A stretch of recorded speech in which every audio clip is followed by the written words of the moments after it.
قومی air line نے 6 سال کے طویل وقفے کے بعد اسلام آباد سے لندن کے لیے پروازیں دوبارہ شروع کرنے کا اعلان کر دیا ہے۔ ترجمان کے مطابق 29 مارچ سے اسلام آباد سے لندن کے لیے ہفتہ وار 4 پروازیں آپریٹ کی جائیں گی، جو لندن کے ہیتھرو ایئرپورٹ کے جدید ترین ٹرمینل 4 سے آمد و رفت کریں گی۔ ترجمان نے مزید بتایا کہ قومی ایئر لائن پہلے ہی مانچسٹر کے لیے ہفتہ وار 3 پروازیں کامیابی سے آپریٹ کر رہی ہیں، جبکہ لندن روٹ کی بحالی کو مسافروں کے لیے ایک اہم سہولت قرار دیا جا رہا ہے۔ وفاقی وزیر داخلہ محسن نقوی سے گورنر خیبر پختونخوا فیصل کریم کنڈی نے ملاقات کی، جس میں صوبے میں امن و امان کی مجموعی صورتحال، سرحدی علاقوں کی سیکیورٹی اور خواریوں کے خلاف جاری آپریشن پر تفصیلی تبادلہ خیال کیا گیا۔ محسن نقوی نے خیبر پختونخوا میں امن کے قیام کو اولین ترجیح قرار دیتے ہوئے ہر ممکن وفاقی تعاون کی یقین دہانی کرائی اور کہا کہ دہشت گردی کے خلاف جنگ میں صوبے کے عوام کی قربانیوں کو قدر کی نگاہ سے دیکھا جاتا ہے، جبکہ فتنۃ الخوارج اور ان کی سہولت کاروں کے خلاف مشترکہ اقدامات جاری ہے اور کسی قسم کی رعایت نہیں برتی جائے گی۔ اس موقع پر گورنر فیصل کریم کنڈی نے امن و امان کے لیے وفاقی تعاون کو ناگزیر قرار دیتے ہوئے دہشت گردی کے خاتمے کے لیے مربوط حکمت عملی پر زور دیا۔ پبلک اکاؤنٹ کمیٹی کے اجلاس میں انکشاف ہوا کہ ہائی ویز پر اوور لوڈ ٹرکوں سے 16 ارب روپے کی ریکوری نہیں کی گئی، جس سے قومی خزانے کو بھاری نقصان پہنچا۔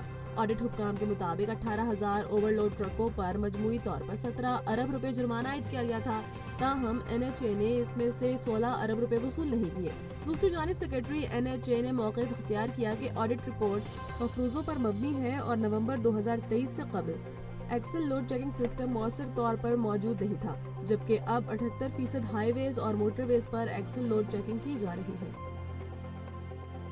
FBI regional tax office Peshawar نے سوابی میں کارروائی کرتے ہوئے تمباکو کے ایک غیر قانونی گرین لیف تھریشنگ یونٹ کا سراغ لگا لیا، جو اربوں روپے کی مبینہ ٹیکس چوری میں ملوث پایا گیا۔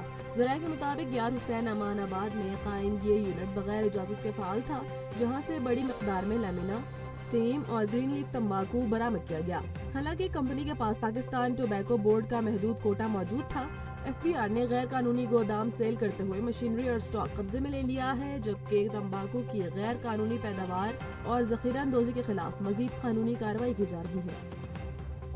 بنگلہ دیش کی سابق وزیر اعظم خالدہ ضیاء کے انتقال پر وزیر اعظم شہباز شریف نے گہرے دکھ اور افسوس کا اظہار کیا ہے۔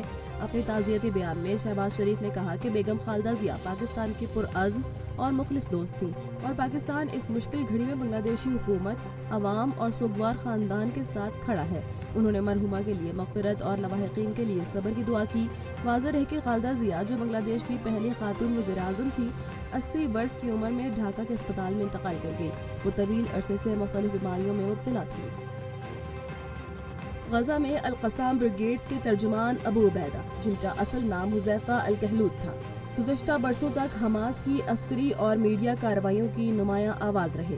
ہمیشہ چہرہ فلسطینی رومال سے ڈھانپ کر پیش ہونے والے ابو عبیدہ عالمی میڈیا اور اسرائیلی اور فلسطینی عوام میں ایک علامتی شخصیت بن گئے۔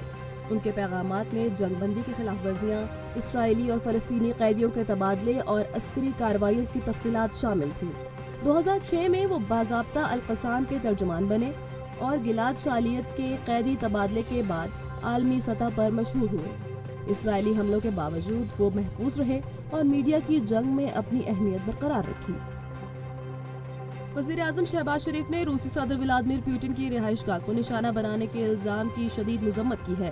اپنے بیان میں وزیر اعظم نے کہا کہ اس طرح کے گھناؤنے حملے امن اور استحکام کے لیے خطرہ ہیں، خصوصاً ایسے وقت میں جب امن کے قیام کی کوشش کی جا رہی ہے۔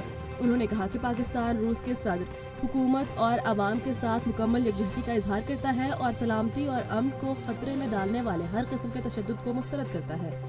واضح رہے کہ روس نے یوکرین پر الزام عائد کیا تھا کہ اس نے نوگورود ریجن میں واقع صدر پوٹن کی رہائش گاہ کو لانگ رینج ڈرون سے نشانہ بنانے کی کوشش کی، تاہم یوکرینی صدر زیلنسکی نے ان الزامات کو بے بنیاد قرار دیتے ہوئے کہا کہ روس امن مذاکرات کو سبوتاژ کرنا چاہتا ہے۔ اسرائیل نے اقوام متحدہ کے فلسطینی پناہ گزینوں کے ایجنسی کے لیے سفارتی استثناء ختم کر دیا ہے۔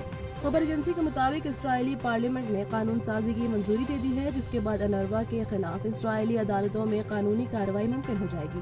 غیر ملکی میڈیا کے مطابق اس فیصلے کے تحت مقبوضہ بیت المقدس میں واقع انروا کے 2 دفاتر ضبط کیے جا سکیں گے۔